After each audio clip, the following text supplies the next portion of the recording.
Hello and नमस्ते सबैजनालाई। हजुरहरूलाई स्वागत छ हेयर्स.com मा। हेयर्स.com यस्तो प्लेटफर्म हो जहाँ हजुरहरूले आफ्नो फिजिकल स्टोरलाई अनलाइन स्टोरमा कन्भर्ट गर्न सक्नुहुन्छ।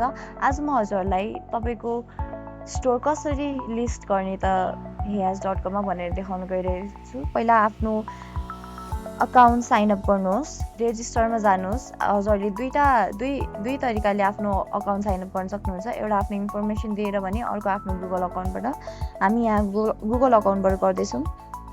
अब हामी आफ्नो स्टोर क्रिएट गर्नको लागि हामी आफ्नो प्रोफाइलमा जान्छौँ। त्यहाँ हामी क्रिएट स्टोरमा क्लिक गर्छौँ।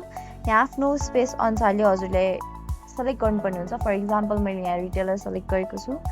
अब आफ्नो स्टोरको नाम, इमेल एड्रेस हजुरहरूले फिलअप गर्नुपर्ने हुन्छ। फर इक्जाम्पल मैले यहाँ आफ्नो स्टोरको नाम न्यौपाने सप्लायर्स अनि आफ्नो इमेल लेखिसकेको छु। अब त्यसपछि हामीले कन्ट्री लेख्नुपर्ने हुन्छ। कन्ट्री अलरेडी मेन्सन भइसकेको छ यहाँ। कन्ट्री पछि हामी प्रोभिन्समा जान्छौँ। फर इक्जाम्पल म यहाँ प्रोभिन्स बागमती लेखिदिन्छु। एड्रेस हाँडीगाउँ काठमाडौँ। अनि नम्बरमा चाहिँ मैले यहाँ ऱ्यान्डम नम्बर हालेको छु। हजुरहरूले चाहिँ आफ्नो जेन्युन नम्बर हालिदिनुहोस्। त्यसपछि आफ्नो लोगो अनि कभरहरूको फाइल अट्याच गरिदिनुहोस्। त्यसपछि आफ्नो फेसबुक लिङ्क पेस्ट गरिदिनुहोस्, कपी पेस्ट गरिदिनुहोस्। मैले यहाँ फेसबुकको मात्र गरेको छु। हजुरहरूले यहाँ इन्स्टाग्राम सबैको गर्न सक्नुहुन्छ। त्यसपछि हामी नेक्स्टमा जान्छौँ, लिगल डकुमेन्ट्स। यसमा चाहिँ हजुरहरूले आफ्नो करेक्ट इन्फर्मेसनहरू राख्नुपर्ने हुन्छ। रेजिस्ट्रेसन नम्बर, हजुरहरूको प्यान अथवा भ्याट कुन हो त्यो चुज गर्नुहोस्। त्यसपछि आफ्नो रेजिस्ट्रेसन सर्टिफिकेटको फोटो हाल्नुहोस्। एकदम क्लियर फोटो हाल्नुपर्ने हुन्छ।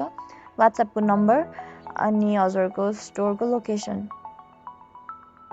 वाट्सएपको नम्बर मैले यता ऱ्यान्डम हालेको छु। हजुरहरूले चाहिँ आफ्नो जेन्युन नम्बर हालिदिनुहोस्। सो हामी फिनिसमा जान्छौँ। हजुरहरूले यहाँ देख्न सक्नुहुन्छ अल स्टेप्स कम्प्लिटेड, र information is on the process of approval भनेको छ।